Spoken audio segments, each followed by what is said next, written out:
क्या पश्चिम बंगाल में ममता बनर्जी का खेला वाकई खत्म होने की कगार पर है? क्या जिस तृणमूल कांग्रेस यानी टीएमसी ने कभी वामपंथ के अभेद किले को ढहा दिया था, वो आज खुद अंदरूनी कलह, बगावत और भ्रष्टाचार में डूबकर रसातल की तरफ जा रहा है। बंगाल चुनाव में मिली करारी शिकस्त के बाद अब दीदी के साम्राज्य में ऐसी भगदड़ मची हुई है जिसे संभालना खुद उनके लिए भी नामुमकिन सा नजर आ रहा है। एक तरफ सांसद और विधायक पार्टी छोड़ रहे हैं तो दूसरी तरफ कभी सुपर सीएम कहे जाने वाले अभिषेक बनर्जी की सुरक्षा छीन ली गई है, उनकी संपत्तियों पर नोटिस भेजे जा रहे हैं। आज के वीडियो में हम विश्लेषण इस बात का करेंगे कि क्या टीएमसी का अंत नजदीक है और क्या जो मुस्लिम वोट बैंक कभी टीएमसी की सबसे बड़ी ताकत हुआ करता था वो अब वापस लेफ्ट पार्टियों की तरफ शिफ्ट होने लगा। दरअसल चुनाव नतीजों के आते ही टीएमसी के भीतर की वो दरारें अब हाईवे की तरह चौड़ी हो गई हैं जो अब तक सत्ता की चकाचौंध में छुपी हुई थी। पार्टी के पुराने और सबसे भरोसेमंद चेहरों में से एक पूर्व राज्यसभा सांसद शांतनु सेन ने राष्ट्रीय प्रवक्ता के पद से इस्तीफा दिया और इस्तीफा देने के बाद जो उन्होंने कहा वो ममता बनर्जी के सीने में तीर की तरह चुभा होगा। शांतनु ने साफ तौर पर कहा कि जनता का भरोसा पार्टी से उठ चुका है और वो टीवी पर बैठकर ऐसी बातों का बचाव नहीं कर सकते जिसे जनता सुनना ही नहीं चाहती या जनता जिससे सहमत नहीं है। बात सिर्फ शांतनु तक नहीं रुकी है। पार्टी की वरिष्ठ सांसद काकोली घोष दस्तीदार ने पहले ही इस्तीफा दे दिया। पहले उन्होंने पार्टी के अंदर सभी पदों से इस्तीफा दिया और उसके बाद में पार्टी छोड़ दी। उन्होंने लोकसभा स्पीकर को बकायदा चिट्ठी लिखी और टीएमसी के ही दबंग सांसद कल्याण बनर्जी पर अब संसद के भीतर अभद्र भाषा और बदसलूकी के गंभीर आरोप जड़ दिए।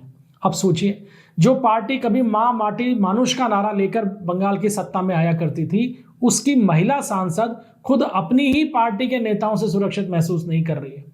ये इस बात का सबूत है कि टीएमसी अब कोई राजनीतिक दल नहीं रह गई है बल्कि आपसी गुटबाजी का अखाड़ा बन गई है और जिस अखाड़े में रोज कुछ नए चेहरे आपस में द्वंद्व करते हुए दिखाई देते हैं। अब जो बात शांतनु ने कही उसे टीएमसी के वरिष्ठ नेता और मिजोरम के एडवोकेट जनरल बिस्वजीत देव ने आगे बढ़ाया। उन्होंने अपनी पार्टी की हार का ऐसा पोस्टमार्टम किया है कि आप भी ये सोचने को मजबूर हो जाएंगे कि कोई व्यक्ति कितनी कड़वी सच्चाई को अपने दिल में दबा के रखे हुए था। पार्टी पूरी तरीके से सन्न है कि बिस्वजीत देव ने इस तरीके की भाषा का इस्तेमाल कैसे कर लिया। उन्होंने साफ तौर पे कहा कि ये हार जो टीएमसी की हुई है ये अति आत्मविश्वास का और घमंड का नतीजा है। पिछले 5 सालों में बंगाल के भीतर भ्रष्टाचार अपने चरम पर था। शिक्षक भर्ती घोटाला जिसमें करीब 26,000 योग्य युवाओं की नौकरी चली गई, मंत्री विधायकों की जेल यात्राएं और उससे आगे बढ़कर आरजीकर मेडिकल कॉलेज का जो कांड हुआ उसने जनता में इस कदर घृणा भर दी टीएमसी के प्रति कि वो सड़कों पर जब दिखाई दी तो पार्टी के चुनाव में धज्जियां बिखर गई। अब बिस्वजीत देव अभिषेक बनर्जी के बारे में क्या कहते हैं ये सुनना भी बड़ा महत्वपूर्ण है। उन्होंने कहा कि ममता बनर्जी ने अभिषेक पर बहुत ज्यादा भरोसा किया और अभिषेक बनर्जी ने एक पॉलिटिकल पार्टी को कॉर्पोरेट संस्था में बदलने की कोशिश की। जमीनी कार्यकर्ताओं को ना पहचान मिली ना उन्हें सम्मान दिया गया। सारा संवाद केवल आईपैक के माध्यम से होता था और जैसा आईपैक चाहती थी वही पार्टी में होता था।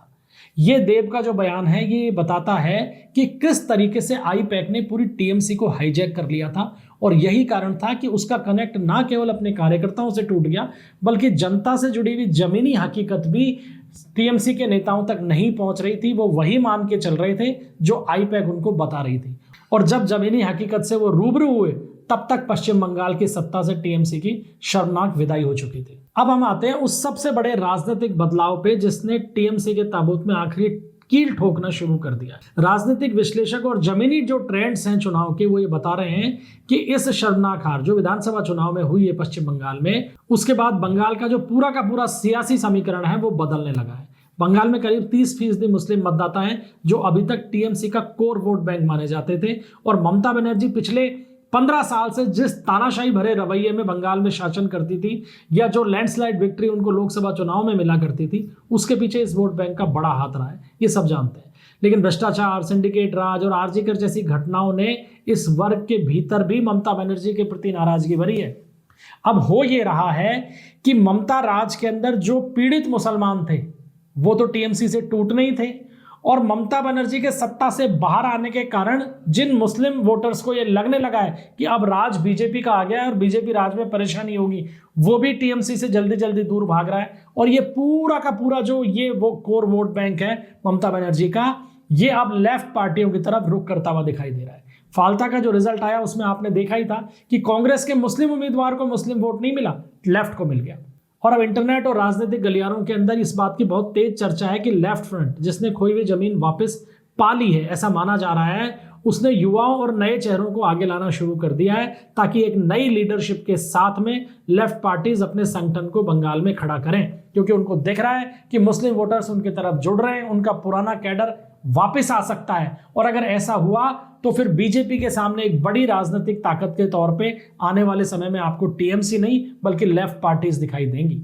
और ये जो स्थिति बनेगी ये ममता बनर्जी की टीएमसी के लिए बड़ी घातक होना तय है, क्योंकि कोर जो बंगाली वोट बैंक है ममता बनर्जी का वो बीजेपी में शिफ्ट हो चुका है। और अगर मुस्लिम वोट बैंक भी लेफ्ट पार्टीज की तरफ चला गया तो ममता के पास में फिर बंगाल की राजनीति में कम से कम कुछ नहीं बचता। पंचायत चुनाव से पहले नगरीय निकायों में भी टूट शुरू हो गई है, जो ये अपने आप में दिखा रहा है कि जो 2028 में नगरीय निकाय चुनाव थे वो चाहे कभी भी हो, 28 में हो या उससे पहले हो, पंचायतों से भी टीएमसी का सफाया होना तय है और वो एक तरीके से आखिरी विदाई होगी ममता बनर्जी की पार्टी। अब इस पूरे बवंडर के बीच में 4 मई को आए नतीजों के बाद से पूरी तरीके से सीन से गायब अभिषेक बनर्जी दोबारा मैदान में उतरने की तैयारी कर रहे हैं। कहा जा रहा है कि वो चुनाव के बाद जो हिंसा हुई बंगाल के अंदर उसके जो पीड़ित टीएमसी कार्यकर्ता हैं उनसे मिलने जाएंगे। लेकिन इससे होगा क्या? क्या इस डैमेज कंट्रोल से पार्टी में भगदड़ रुक जाएगी? ऐसा लगता तो नहीं है, क्योंकि खुद अभिषेक के सितारे गर्दिश में चल रहे हैं और टीएमसी ये जानती है कि इस चुनाव के बाद तो हिंसा 1% भी नहीं हुई है। वो जिस लेवल पे हिंसा किया करते थे, टीएमसी का कैडर जिस लेवल पे हिंसा करता था, वो तो बंगाल में हुई नहीं है। अंदर खाने उनको इस बात का भी एहसास है कि इस बार हिंसा नहीं हुई है, इस बार टीएमसी के कैडर से पीड़ित जनता ने इनको पकड़ पकड़ के मारा है।